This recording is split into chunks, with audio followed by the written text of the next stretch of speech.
45 minutes before 11 o'clock. Thank you for tuning in. There's a 20% chance of rain today, right? And an 80% chance of rain tomorrow, right? So tomorrow is the day. You want to put something aside for tomorrow. You want to read a good book? We have one right now we're going to tell you about it, and we have the author on the phone. Wendi Corsi Staub is on the phone.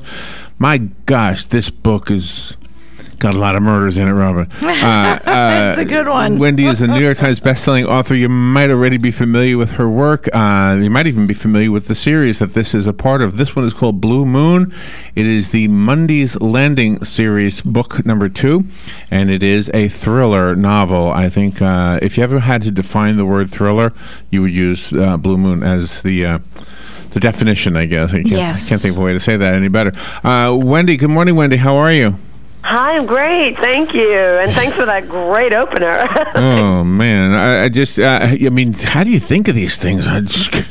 You don't give yourself nightmares? You don't give yourself nightmares? I never give myself nightmares because I'm in control here. Come on. The scary thing is when you don't know what's going to happen next. Where are you? Where are you calling from? I'm in Westchester County, New York, just north of New York City. Oh, okay. And where is this place? Where is this set? Monday's Landing is fictional, actually. It's about 100 miles north of New York City on the Hudson River. That's where I envision it, and I actually had my 18-year-old son created a map that HarperCollins is printing in the books, so that readers can envision it too. And that's what I figured. I figured it was somewhere up there. Isn't there an old castle up there somewhere that's like dilapidated or something? Yeah, Bannerman's Castle. Yeah, you're good with your Hudson Valley lore. That's it. There are a lot of abandoned Gilded Age mansions up that way. I love the setting. Is that part of the reason for choosing that as a location? Yeah, I love the Hudson Valley, the idea of the history, because this town has a very rich history, and it goes all the way back to the 1660s, and we're exploring that in book 3. But anyway, I love the idea of this rich history, and there's a lot to do with that. The story goes back 100 years? Before Disney, before Walt Disney, and yeah. Sleeping Beauty had a different connotation. You had the Sleeping Beauty murders. Yeah, that's what this book is sort of revolving around, this unsolved murder case that happened in 1916, the summer of 1916. An ordinary family woke up in this little town in their beautiful home and found a dead girl tucked into bed in their guest room. Nobody knew who she was. Nobody knew who put her there. And a week later, it happened to another family in another house, and then a third time. So these were the Sleeping Beauty murders. They were never solved, and no one ever knew who the girls were. And now we are picking up the story 100 years later, and the town has invited people from around the globe to come in and try to solve this historic case for a reward. And I don't know how much you can tell before we ruin it, but this is the book you're going to take. Tomorrow it's going to rain here. We got an 80% chance. When it rains in Florida, it just rains. You might as well just I've been there, yeah. Camp out. Just camp out someplace. You really have a lot of cool personalities in your book, from the people from the macabre to people that genuinely are curious, and then those that really, really want to help. Yeah, I like, in every small town, you have the old guard, you have the new people that come in, and everybody's sort of territorial. And so I like the idea that if the Historical Society invited people to come in from around the country to solve this crime for a reward, you'd have people who'd want that tourism, you want the money that they'd bring into town, and you'd have these people who've been there forever who want to live their quiet lives. They don't want to call attention to this terrible thing that happened there. So I love playing with that theme throughout, just sort of the way people get along in this fabric of a small town that is very realistic, because I grew up in one. I'm imagining it's easy to write about now, and it's easy to write about 100 years ago, but everything in between, all the technology, we always forget what happened when.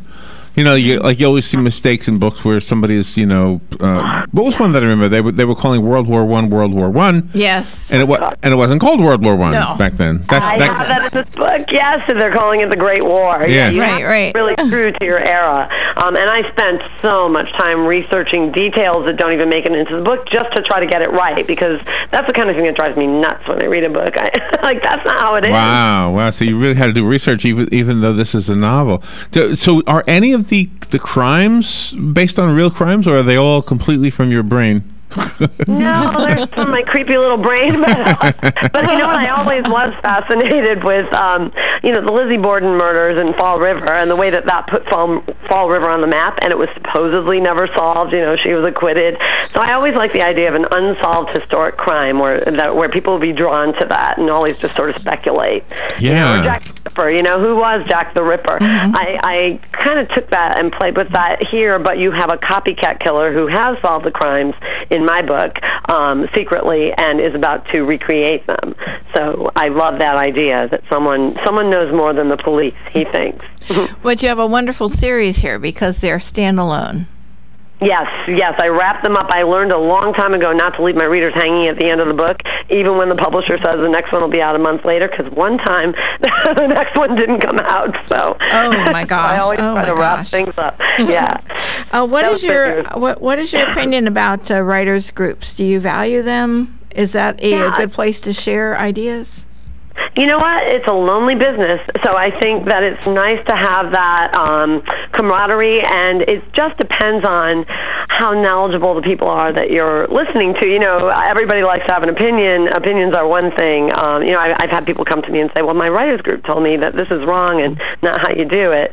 And I think, it's great for advice and creative, constructive criticism and creative feedback, but, you have to write for your heart, too. And you have to write to the business, and that information, you can educate yourself. Our guest is Wendi Corsi Staub. Her new book is called Blue Moon, and we've only got a few minutes left. One thing I wanted to kind of predict. I predict that there will be Monday Paloozas all over the country, or all over the world, maybe. I hope not. I do. I think people will copycat the idea. It's kind of a fun idea, even though it's kind of macabre. Is that how you say that word? Macabre? Yeah. Right? Yeah. Yeah, it is. Whenever I'm always fascinated by that. Whenever there's a murder or some kind of horrible crime, you have these ghoulish people who are just, fascinated by it, and it brings all kinds of attention that people don't want. And so that theme is definitely in this book. Yeah, we had two. I don't know what they were called. Outlaws, the Barkers. Yeah. So years ago, Fred Barker. Yeah. So they were killed like Bonnie and Clyde type of a thing. Oh, wow. Yeah, years ago. And this community is fascinated by their deaths. I don't quite get it, but. Right. But I can imagine a Monday Palooza happening here with something with surrounding that in some way. Right, and there are people who are capitalizing on that no matter what. People want money that comes in with people. Yeah. It's controversial. It's just interesting to me. Well, you still have to, but you still have to keep a sense of humor when you write. You can't just have it all totally dark, and you do that well. Yeah, no. I think my town here is really rich, and these aren't violent books where you are having on-screen graphic violence and it's all dark. They're domestic psychological thrillers. So I have the heroine has a son who's, there's some comic relief in there. There's a cranky teenage daughter down the street. That kind of thing. I think it makes it real, and it keeps it, sort of grounded in reality. Well, I can understand why you are the hit that you are, Wendi. I have a copy of a paperback copy of Blue Moon. If you want it, call me, and I'll set it aside. The rest of us have to go buy it. Do you have a website you could recommend for us? Yes, WendiCorsiStaub.com. That's Wendi with a Y, and I am on Facebook all the time, so my readers can find me there, and I'll interact with them, and I love to know what they think. And this book is available as an audiobook, right? It's available in audio, ebook. It's out there everywhere, and in print, wherever books are sold right now. You can find it anywhere you go, pretty much, I hope. All right. Well, how's the weather up there today? Oh, yeah, the heat wave has broken, but I'm not talking Florida people about a heat wave. Yeah, it's been pretty hot here, but the rain is going to change things tomorrow. It'll bring it down to 88, I think, or something like that. Oh God. Wendi, thank you for being on the air with us. Good luck with everything, and you're definitely welcome back anytime.